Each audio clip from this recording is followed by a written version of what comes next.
Is Kid Cudi and Drake's beef already worse than Drake and Kanye? That's crazy. Watch until the end for all the details. Drake and Kid Cudi's beef stems back way before Drake and Ye ever got into it. And according to Consequence, who was a part of Good Music at that time, the beef was started by Kid Cudi. And surprisingly, this beef was not over a woman. What do you mean by that?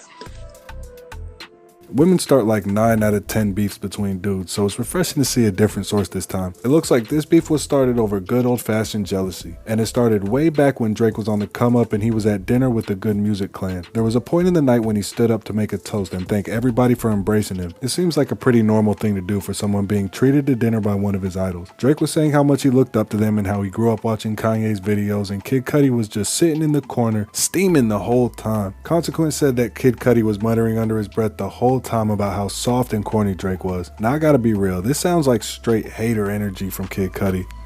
I just want you to know I hate you.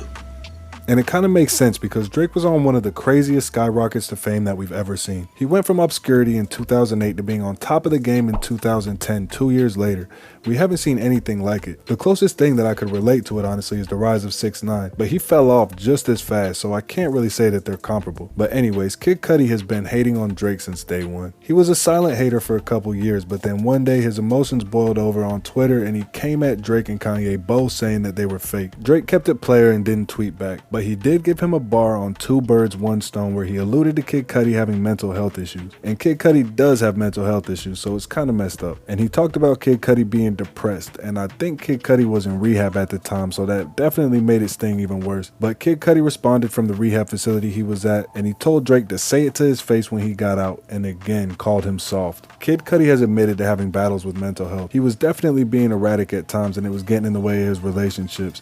I honestly can't imagine how him and Kanye were friends for any period of time without bumping heads. But I guess that goes to show you that they actually have a lot in common and they can relate to one another more than one would guess. Drake and Kid Cudi on the other hand never saw eye to eye. That is until they linked up for Drake's Certified Lover Boy album, where they appeared to squash the beef, and they even did the Free Larry Hoover concert together. There was a sticky moment where Kid Cudi appeared to take a shot at Drake and people thought that the beef was back on. He was talking about his beef with Ye and said, "I'm not Drake, I'm not gonna just squash my beef with you and be cool with you next week." But then he went on Twitter to clarify that he was cool with Drake and apologized for the shot. He said he never meant to take a shot at Drake and that he had love for him. But as for Ye, he will never be cool with him again. He said he would have to become a monk or something for that to happen. But apparently Drake and Cudi are on good terms. For now at least. I wonder if he still thinks Drake is corny though. He never really clarified.